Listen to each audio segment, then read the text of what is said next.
हुई तेरी दीवानी एपिसोड 398 बददिमाग। अब तक आपने पढ़ा कि तभी सौरभ ने अपने दोस्त को साइड करते हुए कहा, अब बस कर, उन्हें चोट आई हुई है, उन्हें तकलीफ हो सकती है। फिर वो अपना फ़ोन निकालकर ताहिरी से बोला, क्या मैं भी? ताहिरी ने हंसकर अपना हाँ में सर हिला दिया तो सौरभ भी खुशी खुशी ताहिरी के साथ सेल्फी लेने लगा।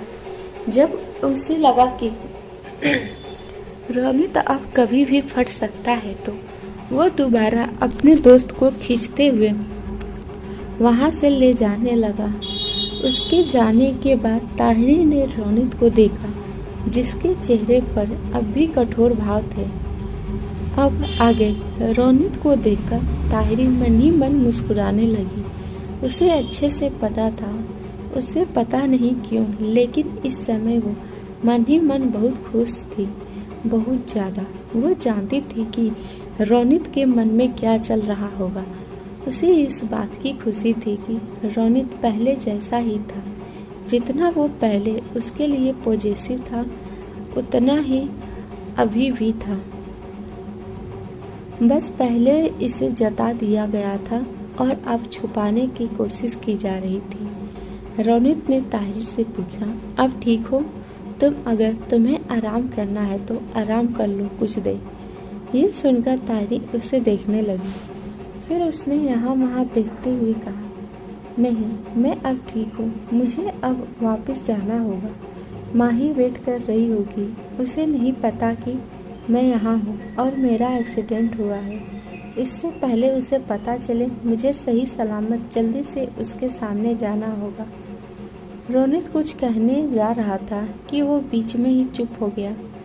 उसने कहा, ठीक है, मैं सौरभ को बुला देता हूँ, वो तुम्हें छोड़ आएगा।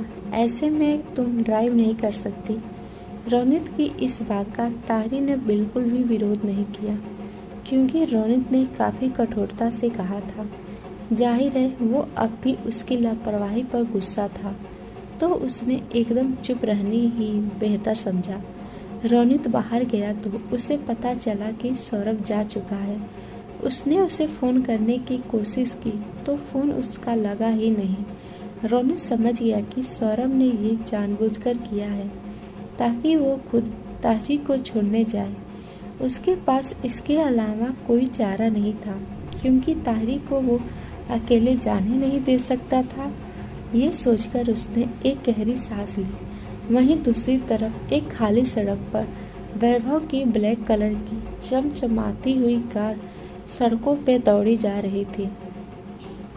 वैभव गुस्से से अपने फोन को देखे जा रहा था, क्योंकि उसे ताहिरी का ख्याल रखने के लिए कहा गया था और हर पल उस पर नज़र रखने के लिए। लेकिन कुछ समय से उसे ताहिरी का कोई अता पता नहीं था। वो उसे फ़ोन करने की पूरी कोशिश कर रहा था, लेकिन ताहिरी का फ़ोन लग ही नहीं रहा था। उसने गुस्से से खुद से कहा, कहाँ चली गई? अगर बॉस को पता चला तो उसकी कब्र के साथ साथ मेरी कब्र भी उसके साथ लगेगी। अब कहाँ होगी? वो पक्का किसी बार में बैठकर पी रही होगी। वैभव काफ़ी गुस्से में था, क्योंकि उसे अभी कुछ देर पहले महिका को ताहिरी के बारे में बताना था, लेकिन ताहिरी तो उसे कहीं मिल ही नहीं रही थी, तो वो महिका को क्या बताएगा। इसीलिए वो गुस्से में कार लेकर ताहिरी को खोज रहा था, लेकिन अब तक वो उसे मिली नहीं थी। तभी एक कार ने उसकी कार को टक्कर मार दी, जो रॉन्ग साइड से आ रही थी। वो वैभव ने ही तुरंत कार को मोड़ लिया था, नहीं तो ये भी एक बुरा एक्सीडेंट होता। लेकिन वैभव की कार पर स्क्रैचेस आ गए थे। अब वैभव और गुस्से से लाल हो गया। उसने स्टीयरिंग पर अपना हाथ मारते हुए गुस्से से कहा, आखिर है कौन ये बदतमीज जिसे कार चलाना नहीं आता तब भी चला रहा है। तभी उसके शीशे पर कोई गुस्से से जोर जोर से नॉक करने लगा। वैभव ने बिना उसे देखे अपनी कार का डोर खोला और बाहर निकल गया। जो डोर पर नॉक कर रहा था, अचानक से डोर ओपन होने से वो पीछे गिरने जा रहा था कि उसे किसी ने पकड़ लिया। वैभव ने बाहर निकलकर देखा तो वो एक लड़की थी जो एक पलटकर एक दूसरी लड़की से बात कर रही थी। वैभव ने गुस्से से उस लड़की से कहा, बददिमाग लड़की, दिखाई नहीं देता तुम्हें आगे से गाड़ी आ रही है, रॉन्ग साइड गाड़ी चला रही हो। जब चलानी नहीं आती तो एक ड्राइवर क्यों नहीं रख लेती? पता भी है यहाँ आने के बाद ही मैंने इस कार को लिया था, अभी तक मैंने इसे ढंग से चलाया भी नहीं है और तुम्हारी जैसे बददिमाग लड़की ने इस कार को टक्कर मार दी। जानती भी हो कितनी महंगी कार है ये? फिर वो चिल्लाते हुए गुस्से से बोला, आखिर हिम्मत कैसी हुई तुम्हारी वैभव सिंह की कार को टक्कर मारने की? लेकिन जैसे वो लड़की वैभव की आवाज़ सुन ही नहीं पाई, वो अपनी जगह जम चुकी थी। लेकिन जब वैभव चुप नहीं हुआ तो वो लड़की वैभव की तरफ पलटकर गुस्से से वैभव से बोली, गलती आप जैसे अमीरजादी की है, समझे मिस्टर? क्या आपको दिखाई नहीं दिया कि सामने से कार आ रही है तो साइड हट जाए? हमारी कार का भी कितना नुकसान हुआ है जानते भी हैं आप? अब वो लड़की उसे सुनाने लगी और अब उस लड़की को देखकर वैभव अपनी जगह जम चुका था। वो एकटक उसे देखने लगा था, यहाँ तक कि उसकी आंखें तक नम हो गई थी। आंखें तो उस लड़की की भी नम थी, लेकिन वो गुस्से से वैभव पर चिल्लाए जा रही थी। उस लड़की ने चिल्लाते हुए वैभव से कहा, अब चुप क्यों है? हाँ बोलिए ना, कोई साफ सुन गया क्या आपको? क्या ये सड़क आपने खरीद रखी है? आखिर आपकी हिम्मत कैसे हुई संजना सिंघानिया के सामने आने की? इतना कहकर वो जोर जोर से हाँफने लगी, क्योंकि वो बोलते बोलते थक चुकी थी। उसके साथ वाली लड़की ने जल्दी से संजना यानी कि संजू की पीठ सहलाते हुए कहा, संजू आराम से, सही समझे वैभव सिंह के सामने कोई और नहीं, वही बंदरिया संजना सिंघानिया थी, जो सिंघानिया की एकलौती बेटी, जिसके भाइयों की कोई गिनती नहीं थी, सबकी लाडली, उसका वही प्यार, वही जुनून, कॉलेज गर्ल, जिससे वैभव जैसे इंसान को प्यार हुआ था।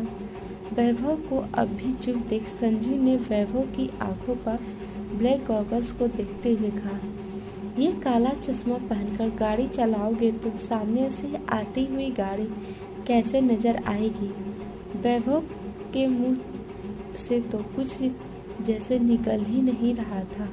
वो तो एकटक संजू के चेहरे को देखे जा रहा था, जो उतना ही प्यार और क्यूट था जितना पहले हुआ करता था। आंखों पर गोल गोल बड़े बड़े उसके चश्मे, उसने इस समय ब्लैक जींस, वाइट जैकेट और गले में एक स्कार्फ बांधा हुआ था और सर पर एक प्यारी सी टोपी पहन रखी थी। जो उसके साथ लड़की थी उसने संजू से प्यार से कहा, संजू उनसे ऐसा मत कहो बेटा, गलती हमारी थी।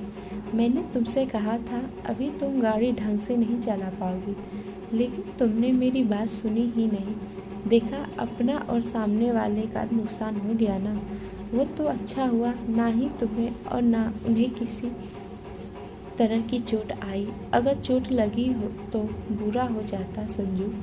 संजू जो अभी गुस्से से वैभव पर चिल्लाए जा रही थी, उस लड़की की बात सुनकर संजू ने मुंह फुलाते हुए उस लड़की को देखकर कहा, भाभी हमारी कहाँ गलती थी? मैं तो बस राइट टर्न ले रही थी, लेकिन गलती से लेफ्ट टर्न हो गया। भाभी चलो, माना कि मुझे अभी पूरी तरह से गाड़ी चलाने नहीं आती, लेकिन फिर वो जल्दी से वैभव की ओर उंगली करते हुए कहा, इन्हें तो आती है, अगर मैंने ध्यान नहीं दिया तो ये तो दे सकते थे ना। अब आप ही बताइए भाभी गलती किसकी है? इतना कहकर उसने वैभव से अपना चेहरा फेर लिया, क्योंकि उसे वैभव के गालों पर आंसू की बूंदें नजर आ गई थी। आप सबको क्या लगता है कि तारी और वैभव की लव स्टोरी का कौन सा मोड़ आएगा? आप सबको ये पार्ट कैसा लगा लाइक और कमेंट करके बताना ना भूलिएगा, और जिन्होंने भी चैनल को सब्सक्राइब नहीं किया है प्लीज़ आप सब चैनल को सब्सक्राइब कर दीजिएगा। मिलते हैं नेक्स्ट एपिसोड में, तब तक के लिए bye bye and take care.